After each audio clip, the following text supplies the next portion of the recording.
हे कृष्णा, आज ही आप लोगों को कहने वाला जा रहा हूँ। आपके अंदर में यदि पहाड़ जैसा पाप भी हो, वो 1 मिनट में मध्य खत्म हो सकता है।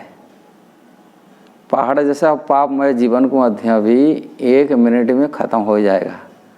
हम सोचेंगे, अरे इतना हम जीवन भर पाप कर रहे हैं, कितना काल से पाप लगा हुआ है, कैसा 1 मिनट में खत्म हो सकता है? ये बात मैं नहीं बोल रहा हूँ, भगवान बोल रहा है। ये बात को मैं आपको बताने के लिए चाह रहा हूँ। आओ पूरी सुनिए, इसको पूरी वीडियो को सुनिए और देखिए। भगवान भगवत गीता के 4 अध्याय में बता रहे हैं, जथे धांसी समिधा अग्नि भस्मसात कुरुते अर्जुन ज्ञानाग्नि सर्वकर्माणि भस्मसात कुरुते तथा। जथे धांसी समिधा अग्नि, जिस प्रकार समिधा माने जिस प्रकार के ईंधन को, यदि पर्वत जैसा हो भी ईंधन हो कि लाखों पृथ्वी जैसा भी टन भी पूरा समुद्र भी जैसा भी पूरा आपके पेट्रोल हो अग्नि, और एक माचिस लगाएंगे तो पूरा समुद्र जैसा ही वो पेट्रोल को वो जला के राख में बना सकता है। ऐसे पर्वत जैसे पाप भी ढेर हो, वो भी एक माचिस जैसे आग जला देता है। ऐसे ये समस्त पाप को कर्मस को खत्म कर देता है। कैसा? ज्ञानाग्नि सर्वकर्माणि भस्मसात कुरुते तथा। ज्ञान की अग्नि सब प्रकार कर्म फल को खत्म कर देता है। भस्मसात कुरुते तथा, उसी प्रकार खत्म करता है।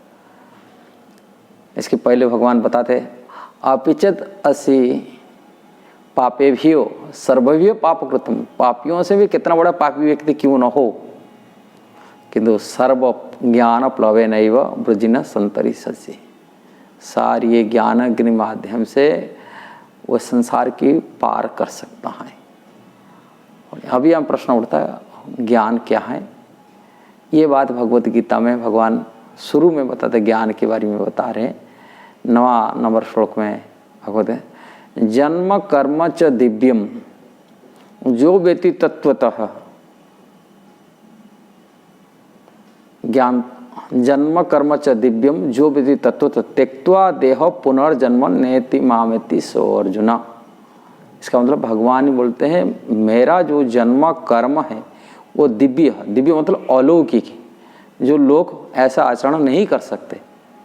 और इसको दिव्यता को तत्व ठीक तत्व तो मतलब यथारूप, आज ही टीज ठीक जानकारी किसको मिल जाता है, वो संसार बंधन को खत्म करके फिर मेरा धाम को प्राप्ति कर लेता है। पुनः संसार को आना नहीं पड़ता है। समस्त कलमश को, यही है दिव्य ज्ञान है भगवद गीता की। भगवान की जन्म कर्म को ठीक जानकारी करना। भगवान कैसा जन्म होते हैं, कैसा कर्म करते हैं, उसको ठीक भगवान बोलते मेरा जन्म कर्म संसार की जैसा जन्म नहीं होते। श्रीमद् भागवत खोली पढ़िए, भगवान की जन्म बारे में वर्णन है। भगवान प्रकट होते, हम लोग को जन्म नहीं देते हैं, अपनी कर्म पूर्व जन्म कर्म अनुजाई हमको जन्म माँ के गर्भ में आना पड़ता है। भगवान अपनी स्वेच्छा में प्रकट होते, माँ की गर्भ में प्रकट हो कि खंबा से भी प्रकट हो, कहाँ भी प्रकट होते। जैसे हिरण्यकशिपु को मारने के लिए भगवान खंबा से प्रकट हो गए, और ऐसे ही वो काम हिरण्यकशिपु मारने के लिए ब्रह्मा जी के नाक से प्रकट हो गए। नाक से छींक के आया, प्रकट हो गए हिरण्यकशिपु मारने के लिए, शुक्र रूप लेके आ गए। ऐसे भगवान की जो जन्म है, वो जो दिव्यता है, वो दिव्यता के लोगों, साधारण लोगों जैसा नहीं हो सकते। ऐसे उनके जन्मों के बारे में जानकारी करना चाहिए। यदि हमको जानकारी ठीक से मिल जाता है, और उनके कर्म तो अलौकिक, मनुष्य जैसा नहीं कर सकता है। भगवान जगन्नाथ के रूप में प्रकट होते, जो अभी 90 करोड़ हो रहा है, हुआ था, मैंने 15 में हुआ था, 90 करोड़ हुआ था कि 1996 में हुआ था। हाँ, इसके पहले हुआ था, आगे भी होने वाला है। ये भी वृक्ष रूप में जो प्रकट होते, साधारण वृक्ष रूप से नहीं होते। वो उनके दिव्य अलौकिक वृक्ष रूप में, नवकल्प रूप में, जगन्नाथ जी के रूप में प्रकट होते। किसी भी वृक्ष के शरीर में भगवान आए, कि कोई पशु पक्षियों के भी शरीर में भगवान भी आए, कि मनुष्य के शरीर में प्रकट, उनकी जो प्रकट होना अलग है। उनकी वृक्ष भी होना वो भी अलौकिक वृक्ष, मनुष्य जैसे वृक्ष, जैसे साधारण वृक्ष जैसा नहीं होते। वृक्ष का जो लक्षण है, उनका भेदभाव उनका है, वो संपूर्ण अलग होता है। इसलिए ये जो चीज को ठीक ठीक यदि जो कोई जानकारी जिनको मिल जाता है, वो संसार से बंधन से मुक्त हो जाए। यही दिव्य ज्ञान है, जिसको जानकारी करने हो ही जाने के बाद में उनके अनंत काल के पाप इसी प्रकार खत्म हो जाता है, जैसे सागर जैसा कि पेट्रोल हो, जैसे एक तिनक, एक माचिस का तिनक से पूरा जल के राख हो जाता है, ऐसा ये सारी प्रकार पाप से मध्य खत्म कर देता है, जला देता है।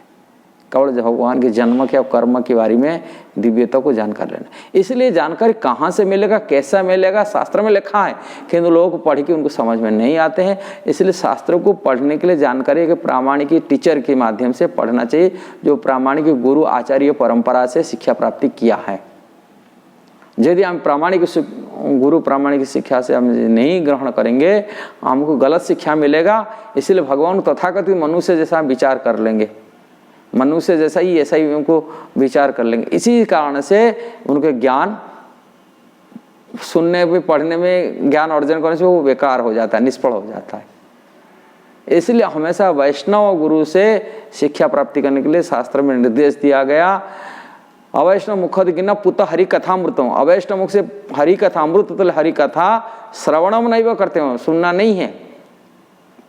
क्यों? कहा सर्प उच्चिष्ट जथापय, सर्प सांप की उच्चिष्ट जो दूध है वो भले ही लगता दिखने के लिए दूध जैसा है, किंतु वो विषैली होता है।